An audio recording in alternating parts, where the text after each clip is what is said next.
बाबा, अगर आपकी दुआ ना होती तो आज मैं एसपी नहीं होता। मेरा पूरा जीवन आपसे ही तो है। थोड़ी देर में प्रेस को भी खबर मिल गई थी। थाने के बाहर मीडिया इकट्ठा हो चुकी थी। एसपी आदित्य ने जो किया वह आज का सबसे बड़ा संदेश है। एक पत्रकार ने कहा, और शायद वह सही था, क्योंकि यह कहानी सिर्फ एक गुमशुदा बाप और बेटे की नहीं थी।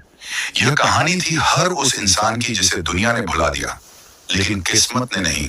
हार्ड शाम ढल चुकी थी। पुलिस स्टेशन की भीड़ धीरे धीरे कम हो रही थी, लेकिन एक कोना अब भी भावनाओं से भरा हुआ था। एसपी आदित्य प्रताप सिंह अपने पिता को अपने सरकारी वाहन में बिठाकर अपने सरकारी आवास की ओर जा रहा था। रास्ते भर दोनों के बीच चुप्पी थी, लेकिन वह चुप्पी बोझिल नहीं थी। वह चुप्पी उन सालों की थी जिन्हें शब्दों से भरना मुश्किल था। बुजुर्ग हरिनाथ सिंह खिड़की से बाहर देख रहे थे, जैसे हर एक दृश्य उनके लिए नया था। बहुत बदल गया है यह शहर, उन्होंने धीरे से कहा।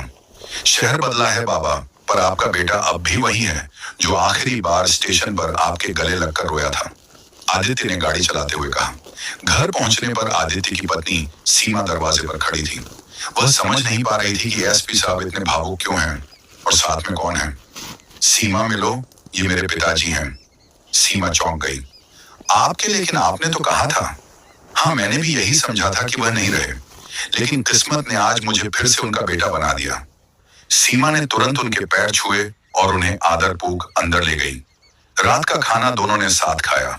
बहुत सालों बाद खाने के बाद आदित्य पिता के कमरे में बैठा, उनके पैरों के पास बैठकर पुरानी बातें सुन रहा था। हरिनाथ ने धीरे से कहा, बेटा, तुझसे कुछ छुपाया है। आदित्य चौंका। क्या बात है बाबा?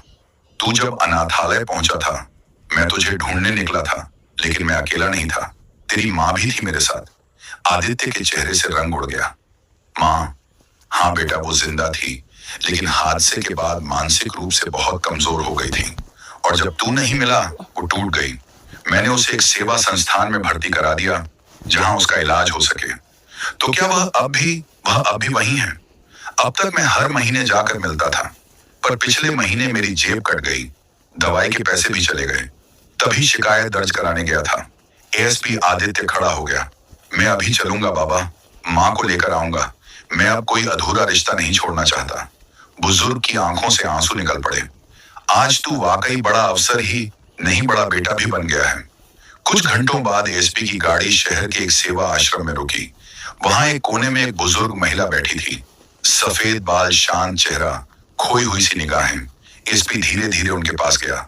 माँ आवाज में कांपता, पर अपनापन भी। महिला ने पलट कर देखा। कई सालों